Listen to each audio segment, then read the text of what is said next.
নমস্কার বন্ধুরা, প্রত্যেকটি সরকারি চাকরি পরীক্ষায় জিকে থেকে অনেক প্রশ্ন আসে।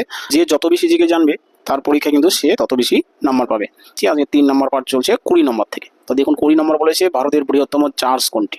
তোমরা রাখবেন ভারতের বৃহত্তম চার্চ হচ্ছে সেন্ট ক্যাথিড্রাল চার্চ, যেটা গোয়াতে অবস্থিত।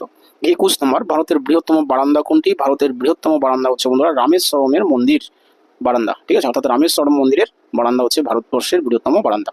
এরপরে 22 নম্বর ভারতের বৃহত্তম বদ্বীপ কোনটি। প্রচুর এসছে এই প্রশ্ন পরীক্ষায়। তো ভারতের বৃহত্তম বদ্বীপ হচ্ছে সুন্দরবন বদ্বীপ। ঠিক আছে।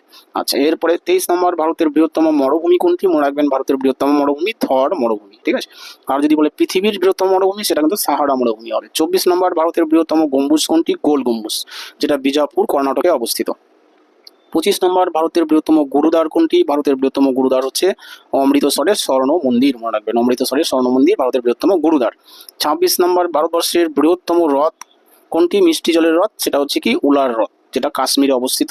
ভারতবর্ষের বৃহত্তম মিষ্টি জলের হ্রদ। আচ্ছা, এরপরে 27 নম্বর ভারতের বৃহত্তম হ্রদ কোনটি নোনা জলের দিক থেকে, সেটা হচ্ছে চিল্কা হ্রদ, যেটা উড়িষ্যায় অবস্থিত। ঠিক আছে।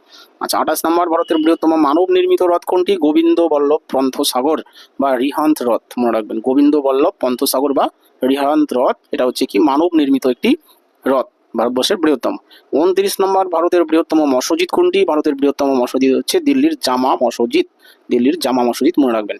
এরপরে 30 নম্বর ভারতের বৃহত্তম জাদুঘর কোনটি। তো ভারতের বৃহত্তম জাদুঘর হচ্ছে বন্ধুরা ভারতীয় জাদুঘর, যেটা কলকাতায় অবস্থিত। মনে রাখবেন। ঠিক আছে। আপনাদের জন্য একটা প্রশ্ন রাখছি, সেটা হচ্ছে কি ভারতের উচ্চতম জলপ্রপাত কোনটি। ভারতের উচ্চতম জলপ্রপাত কোনটি। Option A Kunchikal, option B হচ্ছে গেরসোপা জলপ্রপাত। তো এই দুটির মধ্যে কোনটি অ্যান্সার হবে আমাকে কমেন্ট সেকশনে অবশ্যই উত্তর জানাবেন যারা জানেন। আর যদি না জানেন আমাকে কমেন্ট সেকশন সেটাও জানাবেন, আমি উত্তর বলে দিব কমেন্ট। ঠিক আছে।